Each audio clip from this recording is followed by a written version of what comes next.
Ahsoka, Balance of Truth, Book 2. Chapter 3. Captain, we're being signaled. A comtech turned from his station on the Challenger's bridge to inform Miera. She didn't respond immediately, thoughts burning their way through her mind with reckless abandon. The idea that this engagement would resolve in anything but the destruction of the light cruiser before them seemed ludicrous. She compiled that with the report from the General Syndulla that the outpost itself was the cruiser's target and not the ghost as she had perceived. Miera then mentally rewound through the excessive reports given her by Rebel Command, reports of similar instances, reports that didn't make sense. Imperials targeting Imperials were becoming frequent practice. Put them through, she finally said. With an affirmative nod from the comtech, Miera commenced. This is Captain Larte of the Challenger. State your business quickly. She spoke into the air before her. A timid voice suddenly broke a slight static. Challenger, those aboard the Tangible, would like to offer our unconditional surrender. The male voice squeaked out the words with a hurriedness. Miera's mind referred to those reports from command. Similar requests were becoming more common too.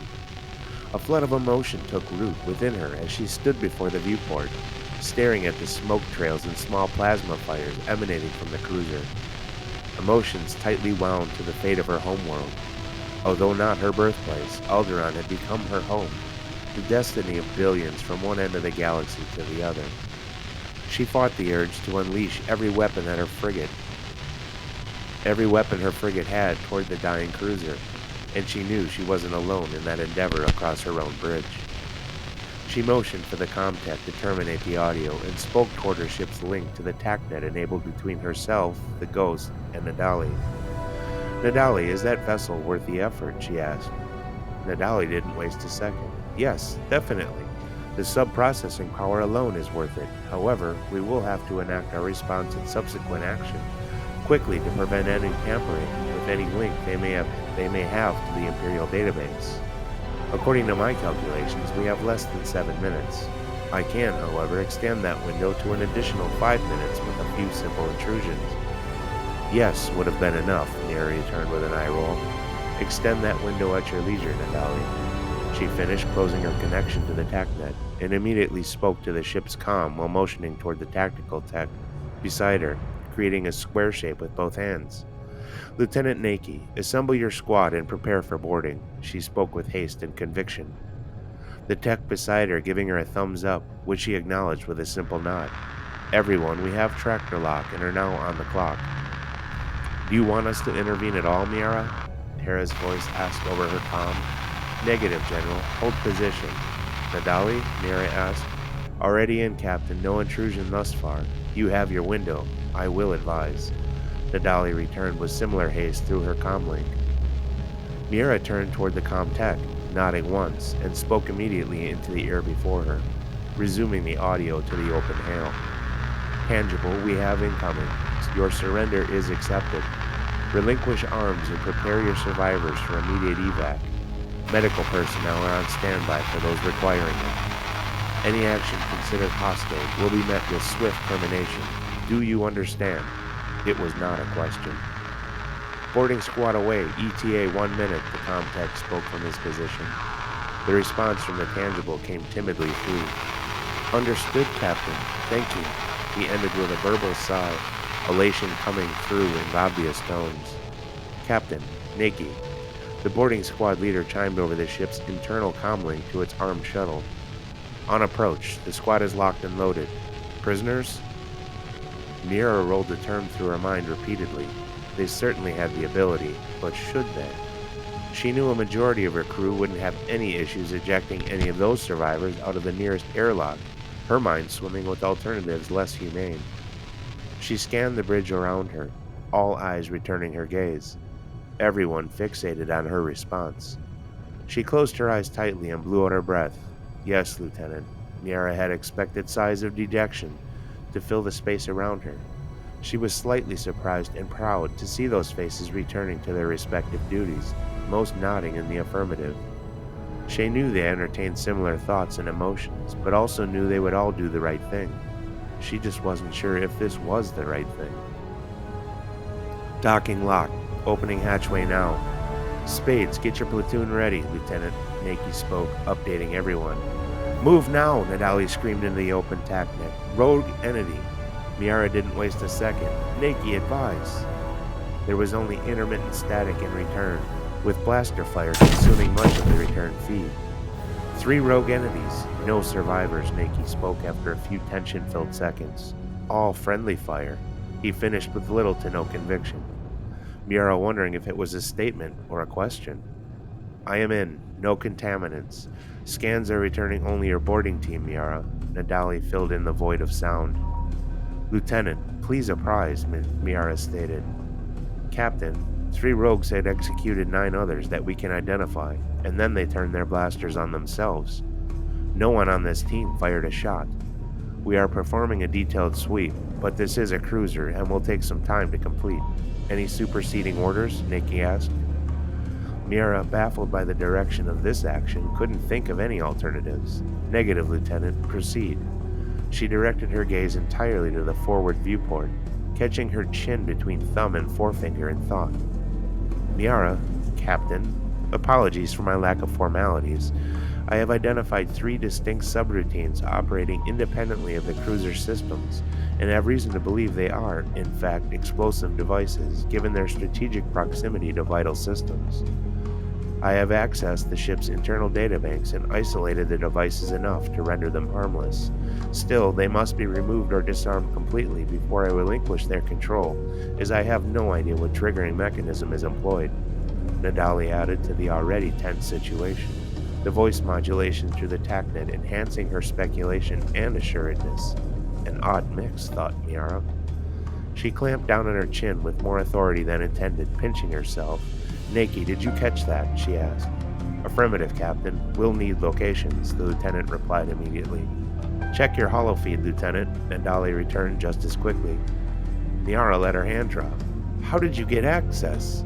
She couldn't prevent her forthcoming eye roll if she wanted to. Never mind. Miara could already see the Thebescan in her head, a white toothy smile lighting up her dark complexion with a wink of the eye. I got it, Farty. I appreciate the help, Nakey replied, activating his personal holo emitter. Hera and Sabine, listening with revved-up interest, positioned themselves closer to the cruiser to assist with a fast evacuation if needed. R3 remained motionless, thus far through the exchanges overheard in the cockpit. Ahsoka, Zeb, and Kawani were listening through their personal comms devices, as internal comm had been deactivated due to their special cargo, and they exchanged glances over the chatter. Each was just as surprised, if not confused, that the same scenario was taking place on the cruiser sent to levy judgment on the outpost. Ahsoka stepped back a few paces from the seated troopers, studying them as Kawani approached Tovik. What is going on here, Tovik? She asked, emphasizing his name. You're not conscript either. She got down on her knees before him, her loose-fitting cargo pants folding around her legs. I know what they did to you, she stated, looking him straight in the eyes, tapping either side of her own head. She slid her gaze to the black woman and raised her right hand to brush a tangled braid away from her temple without resistance. She placed her hand under the woman's chin and slowly turned her head in the opposite direction, to firmly identify the same marks that Tovik had on him. Kawani already knew the third trooper would have the same marks. None of you are conscript, are you? She asked. Their returned stares were melancholy at best, eyes glazing over and skin hanging slack over their cheeks. Zeb, they aren't going anywhere. Would you mind getting some food and water for them? Kawani asked over her shoulder. Ahsoka could barely contain her pride. Amid all that frustration and eagerness exhibited by the Mirialan, she always found a way to place others before herself, even enemies. Especially enemies given the situation taking place on the Imperial cruiser.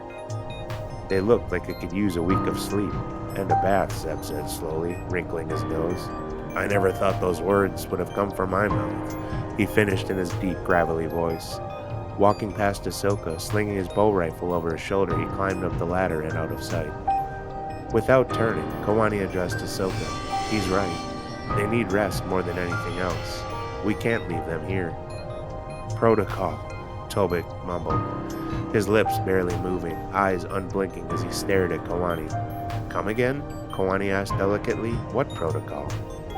Tovik was struggling with words. Directive 21A. Under. Protocol 17. He finally managed between ragged breaths. Kawani turned to Ahsoka, who was shrugging her shoulders and tossing her head slowly back and forth with her arms raised. No clue, the Total Gruden said in return. Kawani stretched out with her emotion and directed several small force flows into the three troopers. Tovik's eyes brightened slightly and he blinked several times. Tovik, stay with me. What is Directive 21A and what is Protocol 17? The trooper breathed deeply several times while closing his eyes, his chest rising and falling in rhythm with his breathing, his head lolling forward. Immediate purge of all assets through any means necessary, the black woman mumbled. Quietly, her eyes closed fully. She smacked her lips together several times to draw out saliva and swallowed hard. It's nice to be at least considered an asset, she added slowly. Directive 21A. She mumbled a few more times as Zeb returned with the requested items. He handed a small canteen and a pouch of bread to Kawani, who had fixated on the black woman. Ahsoka stepped forward to take related items from the Lasat and sat down next to Tovik. Zeb himself took the cue and squatted beside the brown-skinned trooper, lifting his canteen to the man's parched lips. My name is Bren, the woman told Kawani between swigs of water and bites of bread. I never forgot it, she said, looking up at her. A solitary tear was snaking its way down her left cheek. Whether from the needed nourishment, her revelation, or simply being alive, Kawani couldn't tell, even with the guidance of the Force. You know Tovik, and that's Konda, she said, pointing to the man beside Zeb. Bren was the only one talking now, the other two mashing bread into their mouths. When was the last time you ate anything, Bren? Kawani wondered aloud. Bren sat with her head cocked to the side for a long moment. I don't remember, she said, finally explaining a lot of Kawani's thoughts. We ran out of food about a week ago, she continued between mouthfuls and breaths. We ran out of water a few days ago. Our commission took the only operable shuttle we had to hunt down supplies and the techs with them. That explains the information we pulled, some of it anyway, Zeb said as he tipped the canteen toward Konda's mouth. Bren took another bite, taking her time with it. Her gaze, although hazy, was regaining some of its natural luster. As she swallowed, she looked deep into Kawani's own eyes.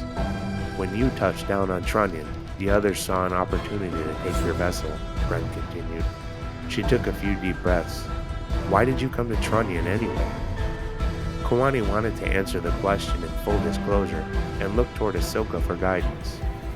Ahsoka shook her head slowly from side to side in a gesture Kawani had expected. She knew these troopers wouldn't even begin to understand their motives, had they even been healthy. In their present state, answering the question at all would be foolhardy.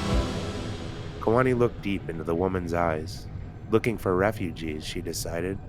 What is Protocol 17? She said, changing topics to the original query. Bren closed her eyes again. Enacted upon the loss of significant military assets, she recited without hesitation. Protocol triggers directive. We aren't versed in what transpires, only what we need to know. She opened her eyes and stared directly into Kawani's again. And on Trunnion, we needed to know absolutely nothing. Nefardi, threat nullified. They did leave behind 2 mechs and a protocol droid that won't shut up, but the ship is yours, Captain, Naki reprised the challenger. Mira blew out a short breath, glad the tension was beginning to lift. Assets, she asked her lieutenant. Trip ion seps, twin LNs, and a carbon-scored heavily damaged Lambda, Naki responded. So they had fighters after all, but either didn't feel the need to utilize them or weren't able to, Mira thought.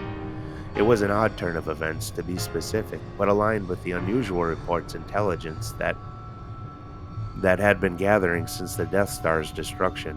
Cap? Naki's modulated voice interrupted her thoughts. Go ahead, Miara responded.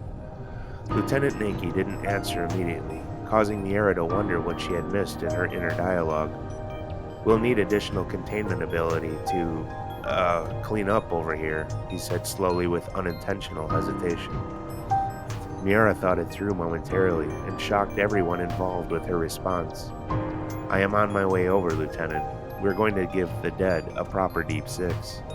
The respect they didn't get from their own. She looked around briefly to acknowledge the looks of shock and those of agreement, again proud of the overriding sentiment.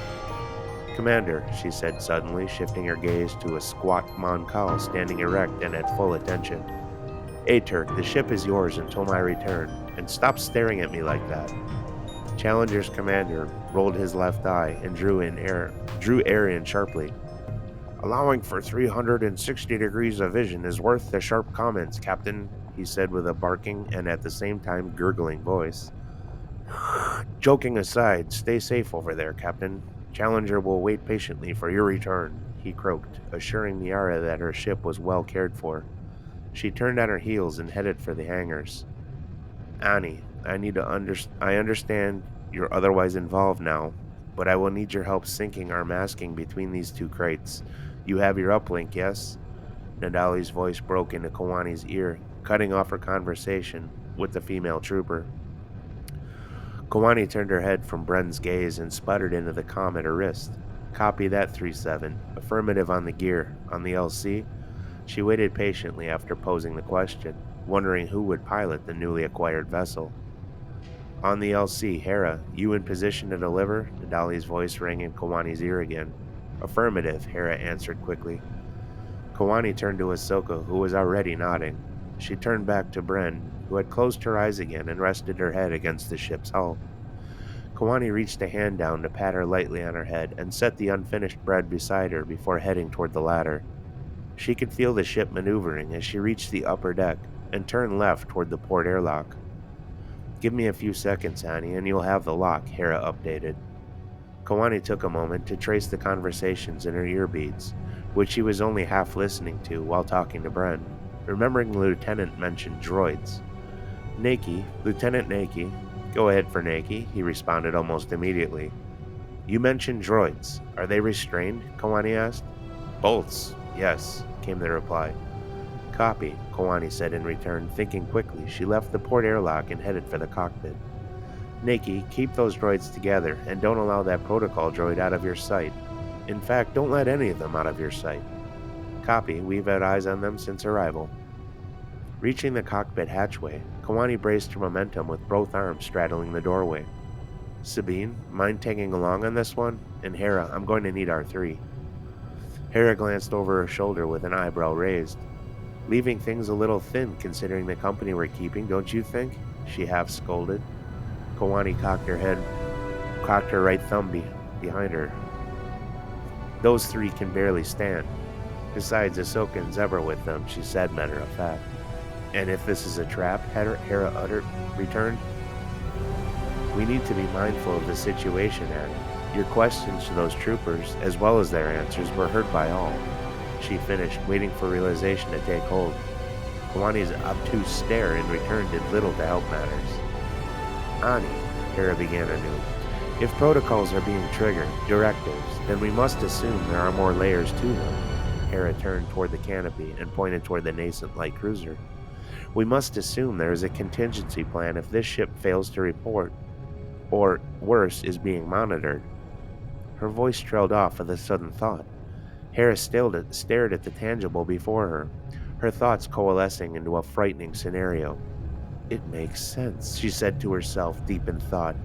She half turned to Sabine beside her before returning her gaze to the light cruiser. Hera? Ahsoka's modulated voice crackled in over the ship's comm. I think we may have a problem.